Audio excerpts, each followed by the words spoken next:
Okay, so now that we have calculated forecast error and absolute value of the percent error for every time period where we had an actual sales and a forecast, we can go ahead and calculate the mean absolute percent error. So this is the formula for it, but basically it's the average starting from the first observation through the last one that we have a forecast and actual sales. So the MAPE for week 3, for example, is the average of the APE from 1, 2, and 3. Month 3, I should say.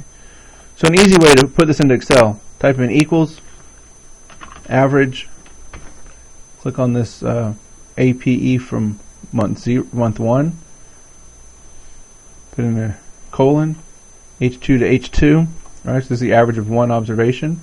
Go into this first H2, push F4 on your keypad, or type in these dollar signs, and hit enter. And what you can do now is copy this formula down.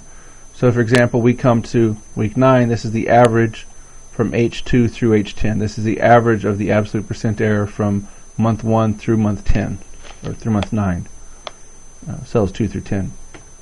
All right, so this is a constantly updating MAPE. You can only go through the last month where we have an actual sales, an observation of actual sales.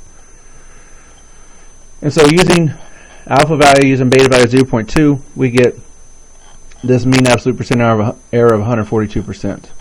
Okay. The next thing we want to do is figure out what are the best values of alpha and beta. How can we make this trend-adjusted exponential smoothing as good as possible? So for that, we're going to use something called a solver in Excel. So go to your data tab. If you do not have solver here, go to the add-ins, file, options, add-ins, and there's manage Excel add-ins, hit go, pick solver add-in, say OK. Of course I already had it there. So you go to solver, and basically what solver does is it tries a bunch of different values for alpha and beta to find out which one gives you the lowest MAPE if you program it that correct way. If you program it that way.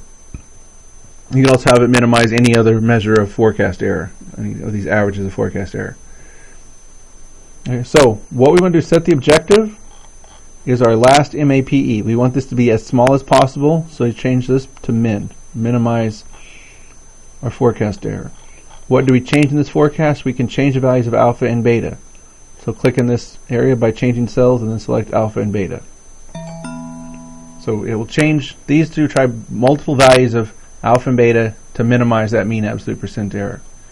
Other thing we need to add is there's a rule that these alpha and betas are averaging parameters, averaging constants, so they need to be between 0 and 1.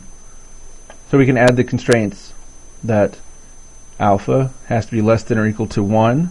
Add another constraint that alpha, and pick the number, not the name, is greater than or equal to 0. Beta can be less than or equal to 1. And beta can be greater than or equal to 0. Hit OK. When you're done, you should have 4 constraints. If you've labeled those cells, you should see them look just like this. If you didn't label them, it would say L1, less than or equal to 1, L1, and L2. Okay. That's it. Solving method. There are some different options here in Excel now, but we can stick with nonlinear. This is what they used to have in the older versions of Excel. Basically tries a bunch of numbers. If MAPE stops changing, it says we're at the best solution. What that means in practice is that the starting values of alpha and beta can impact where solver stops. So if you're trying to do this for a job or something, you might start at different values of alpha and beta and see, can we get a little bit lower MAPE. But hit solve, change it, versus keep solver solution, say OK. And you can see it says if beta is 1 and alpha is 0.065, that gives us the best forecast. It's down to 124% from 142%. Now what if we started at a different value of alpha and beta? Go back to solver, leave everything the same, hit solve, say OK. And now we have different numbers here, but our forecast error is worse. So let's start at